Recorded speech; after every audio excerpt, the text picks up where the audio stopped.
Hi, my name is Michael Sahno. I'm Jewish and I love Israel. So if you love Israel, if you love being Jewish, or if you have an unwavering connection to the land of Israel, then you're in the right place. Welcome to the 12 Cities in Israel podcast.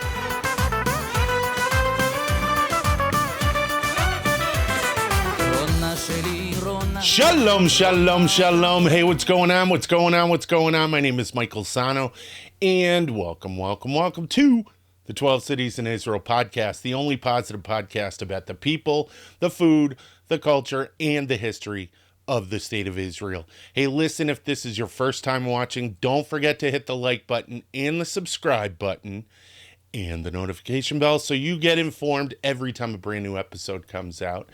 And if you'd like to take us with you, you can find us on SoundCloud, iTunes, Google Play, Google Podcasts, Stitcher, TuneIn, and on Spotify. Also, I want to tell you that this episode is brought to you by the 12 Cities in Israel Modern Hebrew Flashcards.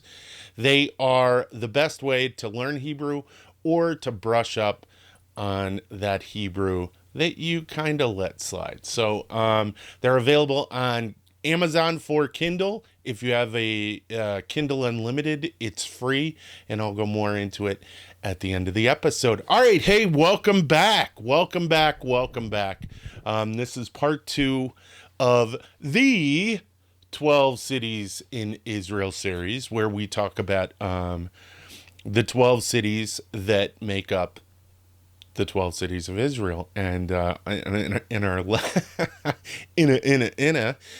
last episode, I told you about the history of Eilat, and now we're going to talk about the modern city of Eilat. A fun, amazing, great place. It is the premier resort city in Israel. It's absolutely fabulous. Now, I, of course, cover all of the history prior to the state of Israel in the history, and everything from 1948 forward I cover in part 2. So let's get into it. Before we do, though, if you're watching, and you have been watching, you'll notice a little bit of a change on the set. The studio has more lighting. We've got some ambiance lighting behind. What? That's nice. Look at this. But yeah, so if I look a little deer in headlights-ish, it's because I'm a little overwhelmed. I have behind the camera, I can't show you, but behind the camera, I have this huge monitor, 32-inch monitor up on the wall, so I can make sure I'm in focus. And it's a little overwhelming. It's a little overwhelming. All right, first I'm going to have a sip of coffee. Peter Madeira, this is for you. But also, J-Hats, it's for you as well. Listen, I have to tell you another thing before I get into this. Let me sip the coffee first. Hold on. All right, what I have to tell you is if you send me a message over... Sorry, my ear itched. I had to get my ear goggles adjusted. If you send me a message over the weekend and it's Shabbat, I'm not going to be able to respond to it until Shabbat's over. So I have I have a message from J-Hats, which I'm going to get back to you, don't worry, and a couple of other people who are really great.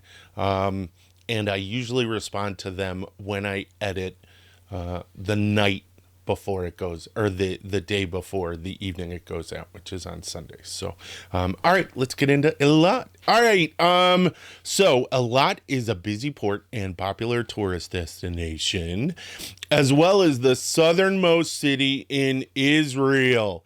It has a population of 52,299 and is located at the northern tip of the Red Sea on the Gulf of Eilat. Eilat is part of the southern Negev Desert at its southern end, and is in the Arava, the geographical area. And this is really important. This area is south of the Dead Sea Basin, and it's a big geographical area where Mitzbaromon is, and all these beautiful, beautiful geological formations. And I'm going to talk about some of it when I tell you about the things to see in Eilat. Now, Eilat is adjacent to the Egyptian village of Taba to its south, and the Jordanian port city of Aqaba to the east, and within sight of, let me say this right, Hakil, Saudi Arabia, across the Gulf towards the southeast. And Eilat has an arid desert climate. It is hot there. I think it's it's the hottest city in Israel, with low humidity, and its temperatures exceed 104 degrees Fahrenheit. That's 40 degrees Celsius. That is boiling in the summer, and 70 degrees Fahrenheit in winter. So they have mild winters by our standards in the U.S., while water temperatures range between 68 and 79 degrees, which is 20 to 26 degrees Celsius year round. So you could swim year round. Also, Eilat averages 360 sunny days a year. So there's no sad going on there. They have no seasonal affect disorder. I'm sure they have some, but nothing like what you have in the northeast of the U.S. and in northern Europe. So that is the modern city, to let you know what Eilat is now, in a snippet. Now we're going to tell you how it got to be a city, which is one of my favorite stories. So on May 15th, 1948, at the end of the British Palestine Mandate, nothing stood in modern Eilat but an abandoned frontier outpost called Rashrash. And in early 1949, the Israeli army advanced over 150 miles, 240 kilometers, from rear bases located at Beersheba, across the Negev. They traveled, which at that time had no road leading south. So they were just compass that direction. Smells like water. And they reached Israel's Red Sea coast at the site of Eilat on March 10th, 1949. And this was the last operation of Israel's War of Independence. And this is the part that I love. Are you ready? At approximately 3:30 p.m. on March 10th, 1949, Avraham Adan, they knew who the guy was. That's so cool. The company commander of the 7th Battalion of the Negev Brigade raised a makeshift Israeli flag at the abandoned police headquarters in what would become the future city of Eilat. So this makeshift, and I actually don't know if I put it in the, yeah, I didn't. It was out of a bed sheet, a white bed sheet and blue ink. How cool is that? We need a flag. Let's do it. That's like chalutzim to the nth degree. That is such pioneering. That is so awesome. This act ended both Operation Uvda in the south and the war that followed Israel's independence, which had begun in May of 1948. Now, the 1947 UN partition plan had originally granted the new state of Israel the Red Sea port. But the Jordanian Legion raced and quickly took control of Rashrash, as it was known in Arabic. Now I told you, if you listened to the Beersheba episode, they took positions, Egyptian forces took positions there. Egyptian forces took positions in Ashkelon. So this was not uncommon. And this was why there was a lot of fighting. So it's crazy that they went and they did all this, and they did it. It was a race between these two brigades to get down there.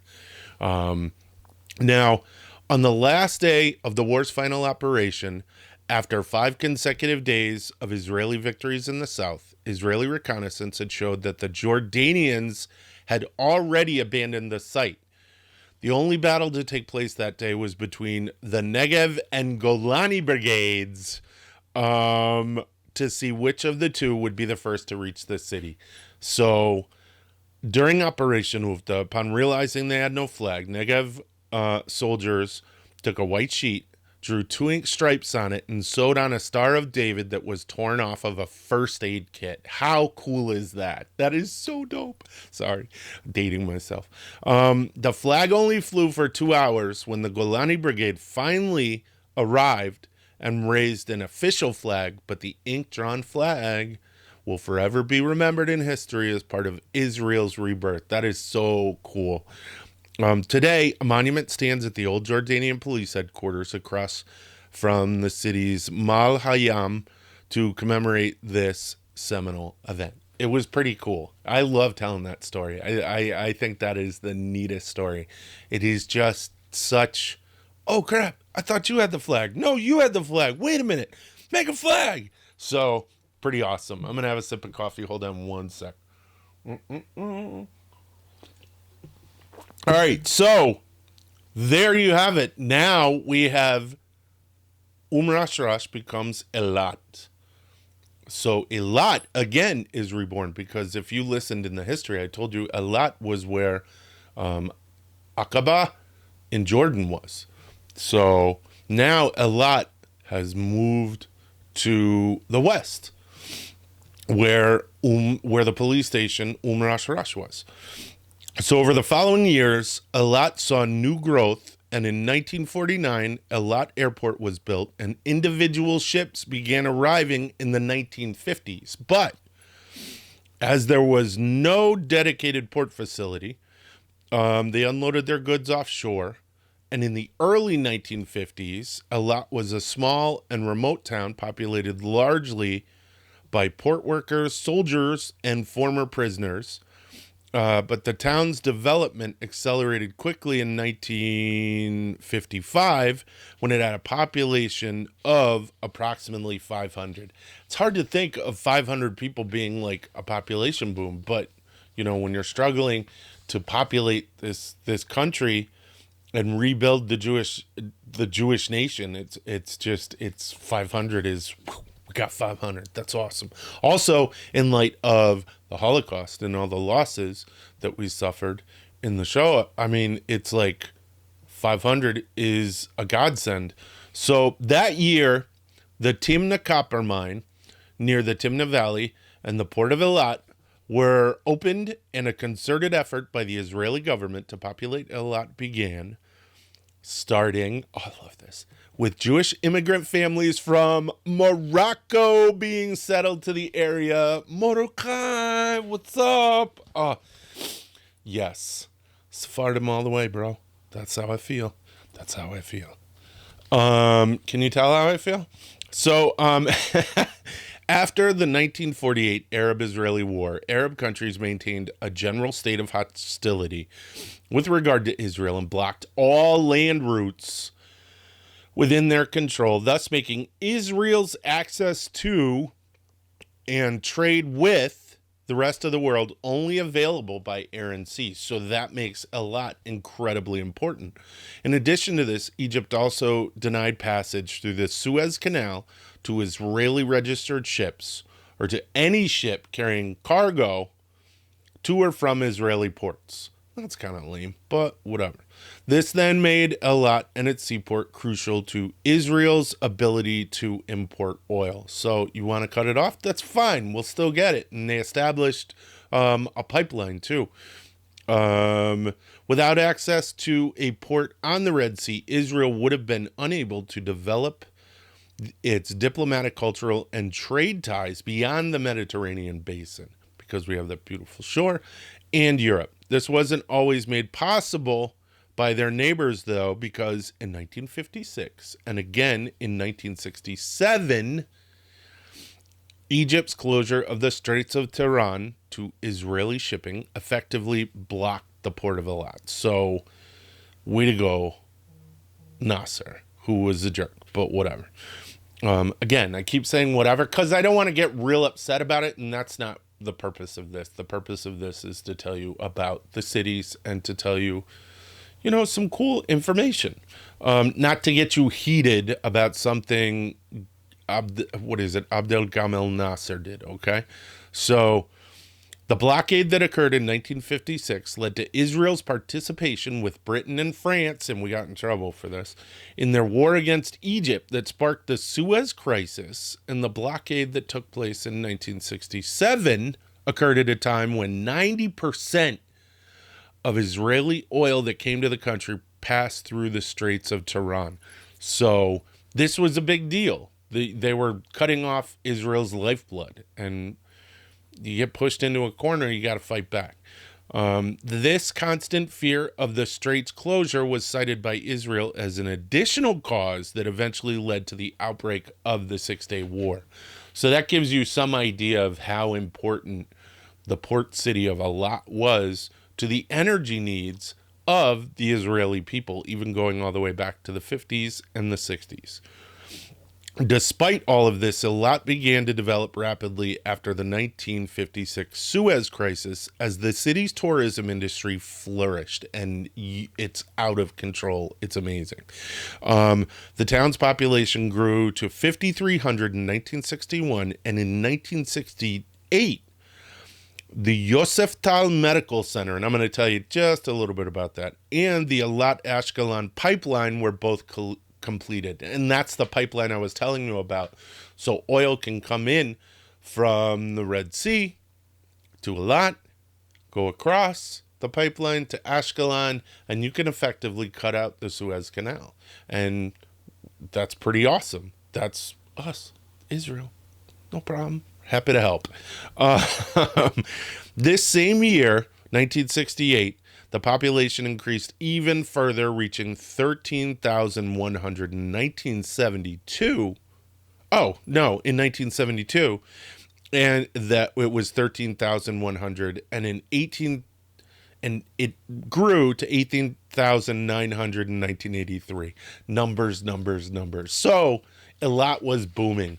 The industry, the tourism industry was booming. Energy jobs were bringing new residents to Eilat. There was a lot of stuff going on in Eilat, an airport, all of that.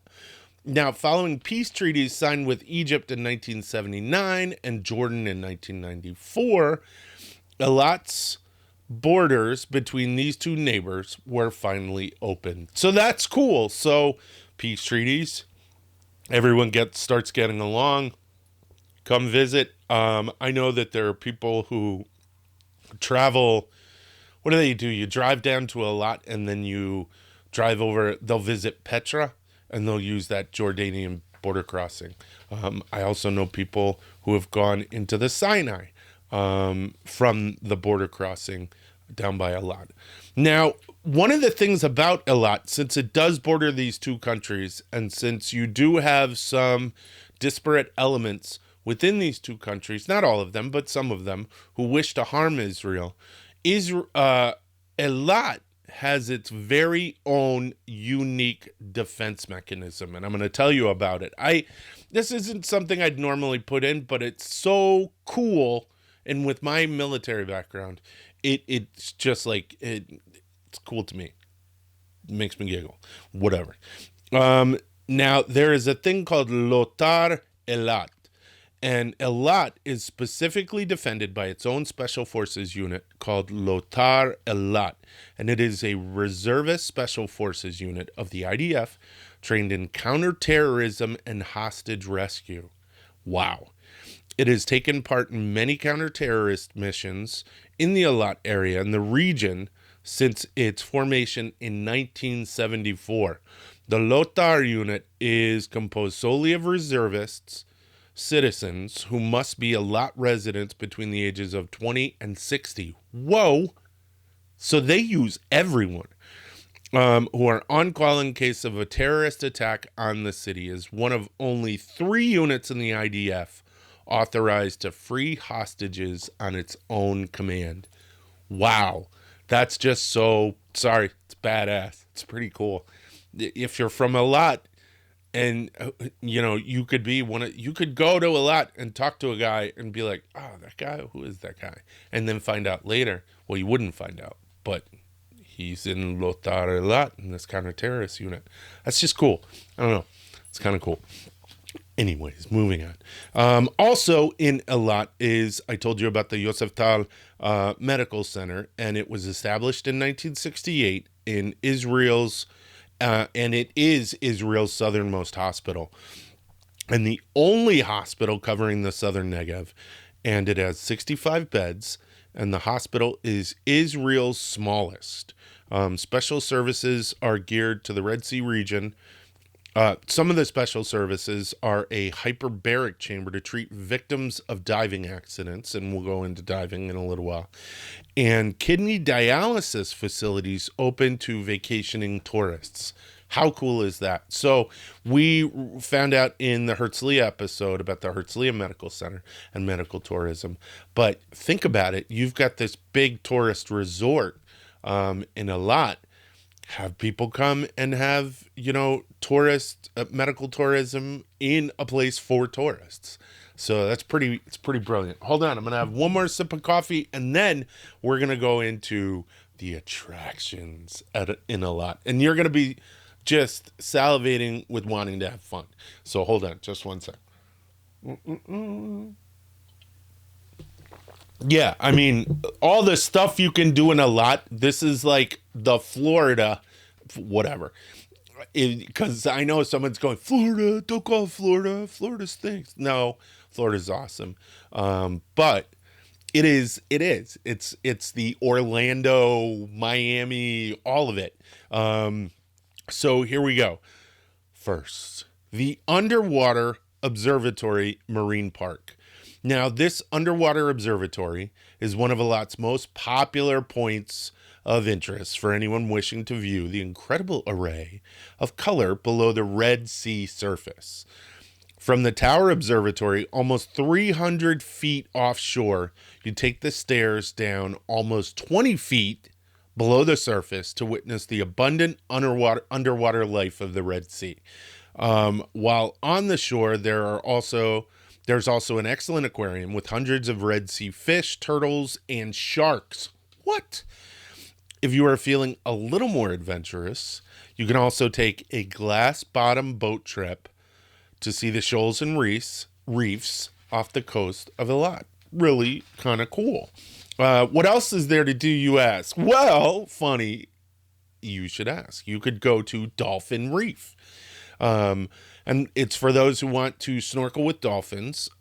This private bay runs a variety of tours and trips where you are able to interact with a group of bottlenose dolphins. How cool is that? That live in the water just offshore. There are snorkeling and swimming trips, and if you don't wish to go into the sea, there are a number of observation docks on the shore where you can watch the dolphins from dry land. That is awesome. So I was in the Navy. I was in the military for 10 years. So I was in the Navy for 6 and the Army for 4. And dolphins would swim off the bow of the ship. So dolphins are awesome. They're good luck. They're great. They're beautiful, magnificent creatures. So go to Dolphin Reef and check it out. Now, I'm going to flip it on you a little bit with this next place, which is called, yes, Ice Space. So the craziest tourist attraction in Eilat is Ice Space, which throws you out of the blistering Eilat temperatures and into the freezing world of the Arctic. Inside, the temperature plummets to a steady 19 degrees Fahrenheit. Cold. As you walk between the various ice sculptures on display. This is the perfect remedy for anyone who feels the need to complain about the heat of Eilat. Totally. Whoever came up with that was brilliant.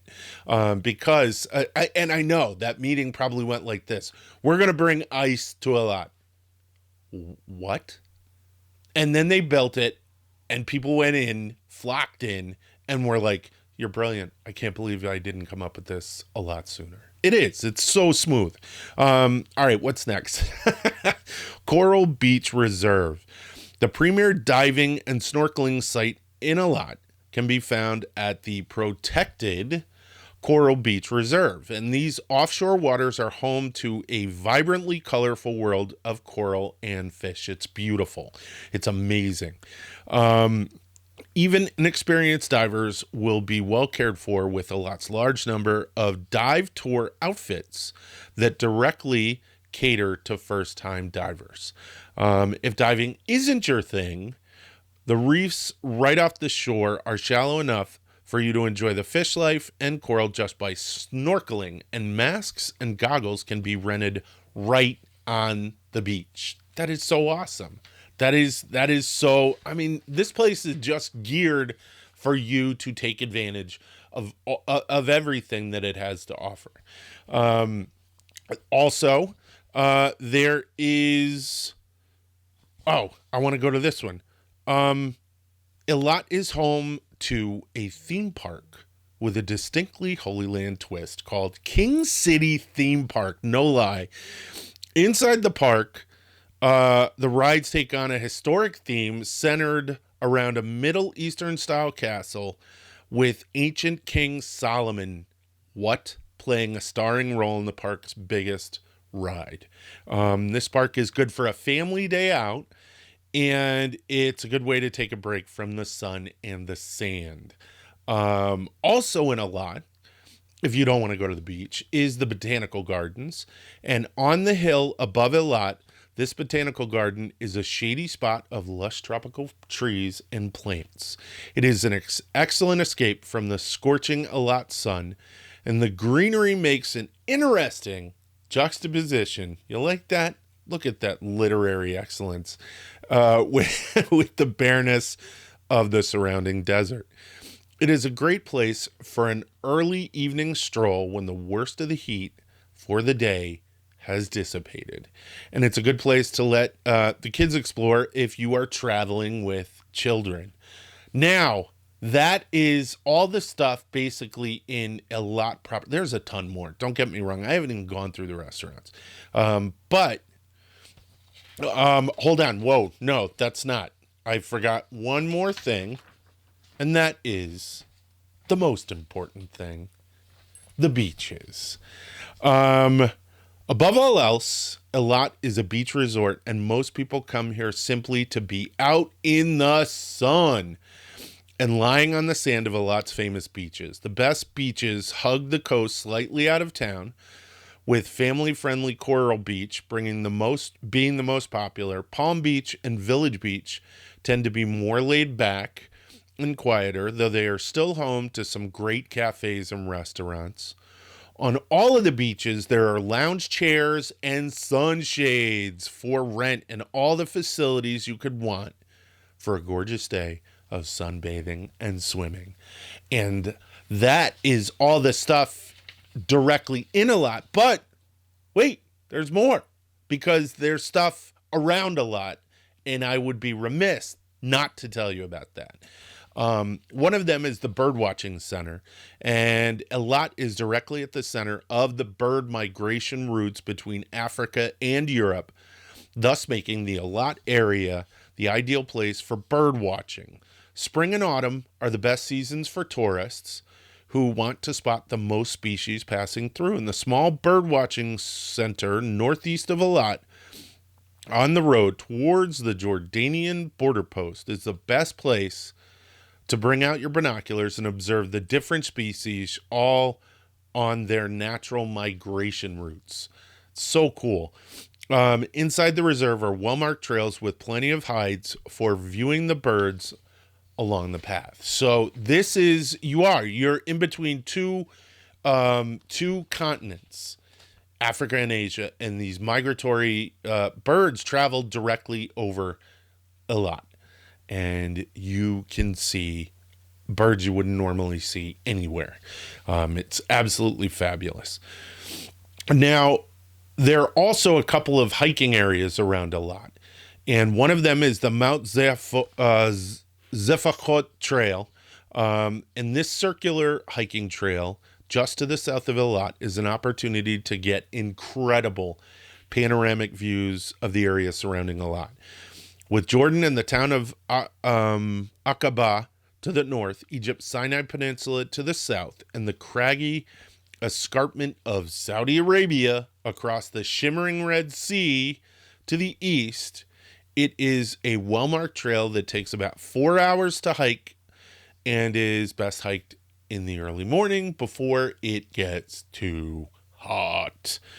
Another place to hike right outside of Eilat is Red Canyon, and it's on the way south to the Egyptian border post, and it gives visiting hikers and nature lovers a beautiful piece of the Negev's desert scenery. There is a well-marked trail that is suitable for families.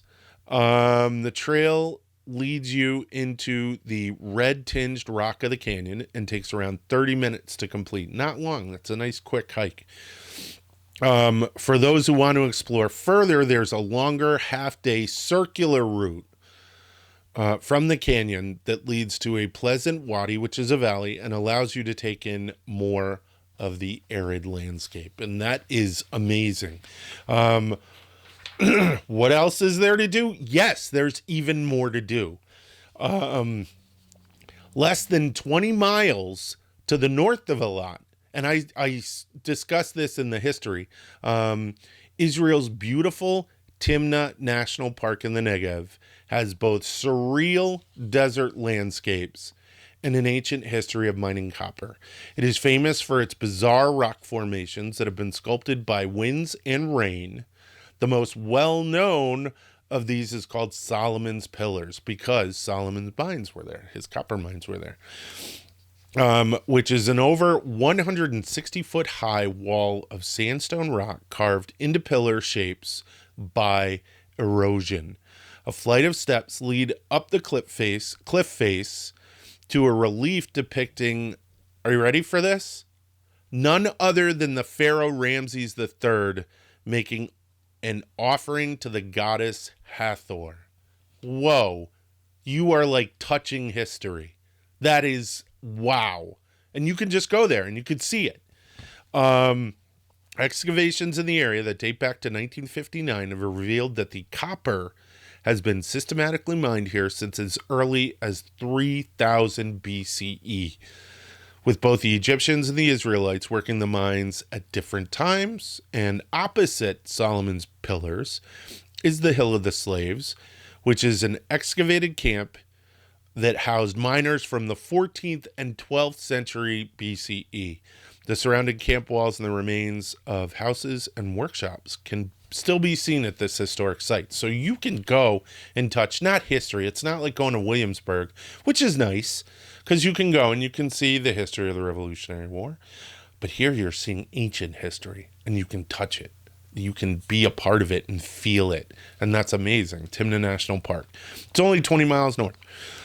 So now, a little further, 30 miles north of Eilat, the kibbutz of, I want to say this right, Yotvata sits at the entry to High Bar Nature Reserve. And this is really cool. This is worth the trip.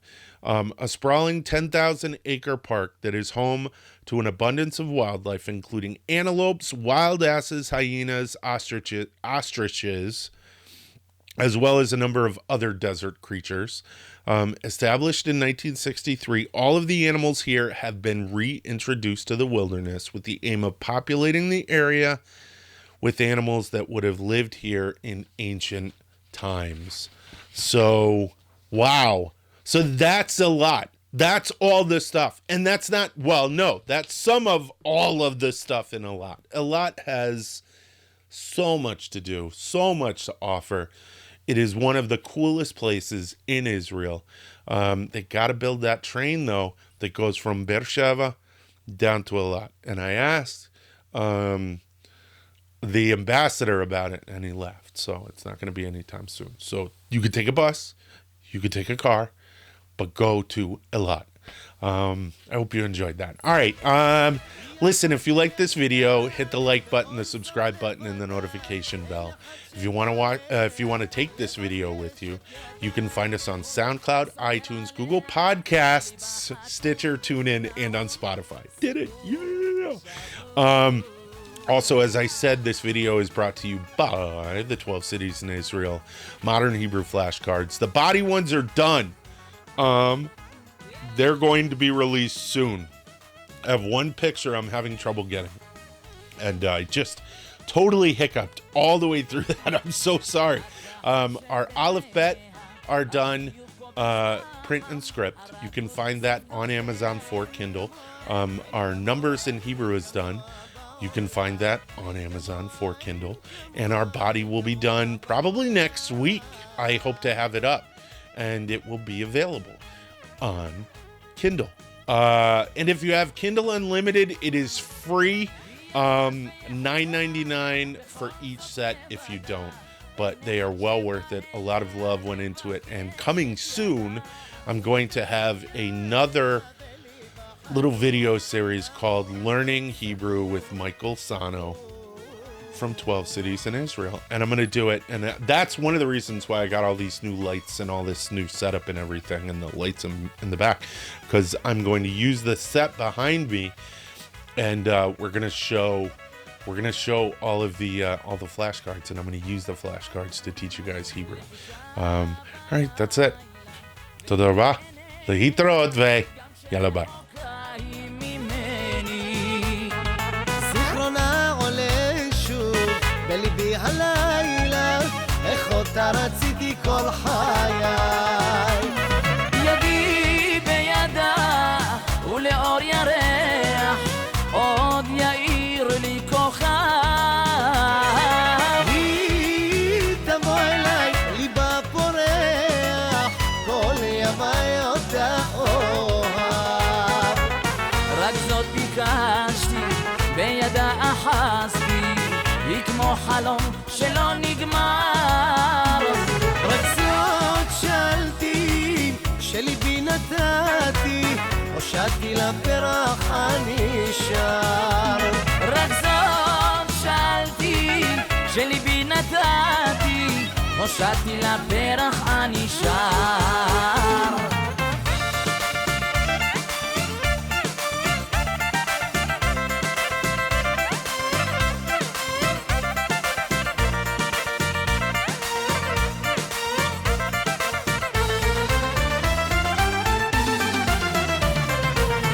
כמו ציפור נודדת, מחפשת מולדת, על ענף עץ בטוח התיישבתי